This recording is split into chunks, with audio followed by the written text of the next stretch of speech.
ত্রয়োদশ জাতীয় সংসদ নির্বাচন এটি মূলত অবাধ, উৎসব মুখর এবং এই ত্রয়োদশ জাতীয় সংসদ নির্বাচন হতে যাচ্ছে 12ই ফেব্রুয়ারি 2026-এ। 17 বছর থেকে কিন্তু ভোট দিয়ে বাড়ি থেকে ভোট দিবে যাই কলে ভোট হয়ে গেছে। তবে এবারকার দেখি নির্বাচনটা সুস্থ হবে, এবারকার ভোট দেওয়ার আশা আছে, এবার ভোট দেবই। তবে গণভোট হ্যাঁ না এটা তো বুঝলাম না, এটা তো বোঝার দরকার আছে। সেটা কিভাবে ভোটটা দেওয়া যাবে, কি হবে এটা আমি জানতে চাচ্ছি আর কি। এবারের এই নির্বাচনে যারা প্রবাসী ভোটার রয়েছেন বাংলাদেশে, এইবারই প্রথম যারা পৃথিবীর বিভিন্ন প্রান্তে রয়েছেন বাংলাদেশি মানুষ, তারা কিন্তু এবার ভোটের আওতায় এসেছেন। সেই প্রবাসীরাও এবার তাদের কিন্তু ভোটাধিকার প্রয়োগ করবেন। আমি ভোট দেবো হলে বিএনপিতে, তারেক জিয়াকে ভালো লাগে। এত যাবত করেছিলাম জাতীয় পার্টির থেকে, এবার আমরা সিদ্ধান্ত নিয়েছি আমি বিএনপি ভোট দেবো।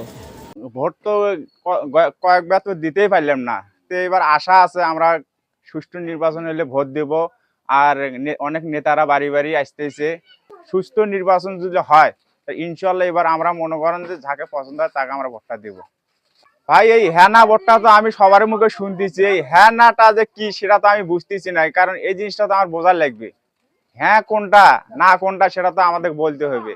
এর পাশাপাশি যারা সরকারি কর্মকর্তা রয়েছেন বিভিন্ন তারা তাদের যে জন্মস্থানের বাইরে গিয়ে তারা যে এলাকার ভোটার, সেখান থেকে তারা অন্য জেলায় গিয়ে সরকারি যে দায়িত্ব পালন করেন, তারাও এবার এই নির্বাচনে ভোট প্রদান করবেন। এবং আরেকটি বিষয় যুক্ত করা হয়েছে যে এই যে কারাগারে থাকা বন্দী বা হাজতিরা, তারাও কিন্তু এই ত্রয়োদশ জাতীয় সংসদ নির্বাচনে এবার তারা তাদের পছন্দের প্রার্থীকে ভোট দিতে পারবেন। দুইজনেই নতুন ভোটার। আমরা যাই হোক আলহামদুলিল্লাহ দেখতেছি, এর আগে গতদিনে দেখছি কেন্দ্রিকটা রাখছি ভোটারদের টাকা দিত। যাই আলহামদুলিল্লাহ এখন ভোটাররাই কেন্দ্রিকটারে টাকা দেয় যে তাও নতুন একটা ভালো বাংলাদেশ জানি গড়ার লক্ষ্যে।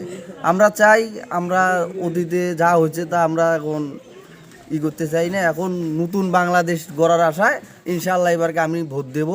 এর আগে আমি ভোট দেই নাই।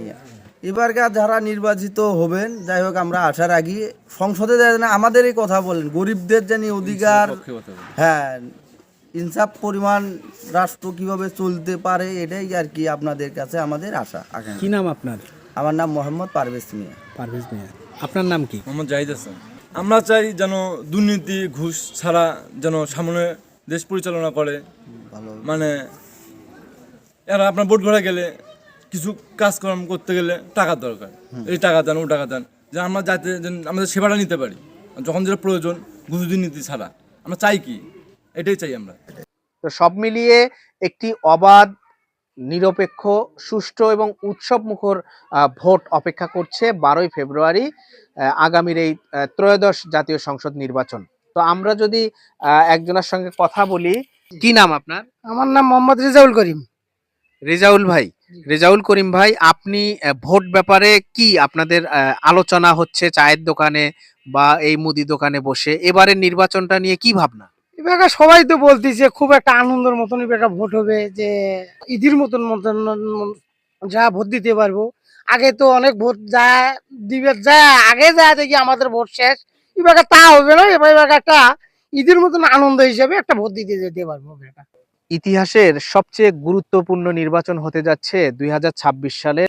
এই ত্রয়োদশ জাতীয় সংসদ নির্বাচনকে সামনে রেখে আবারও নতুন করে স্বপ্ন দেখছে এই গাইবান্ধার মানুষ।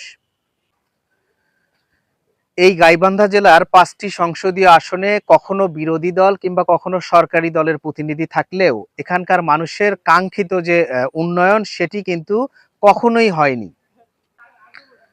আগামীতে আপনি কেমন বাংলাদেশ দেখতে চান, সেটি সঠিক জায়গায় ভোট দিয়ে নির্বাচন করতে হবে আপনাকেই।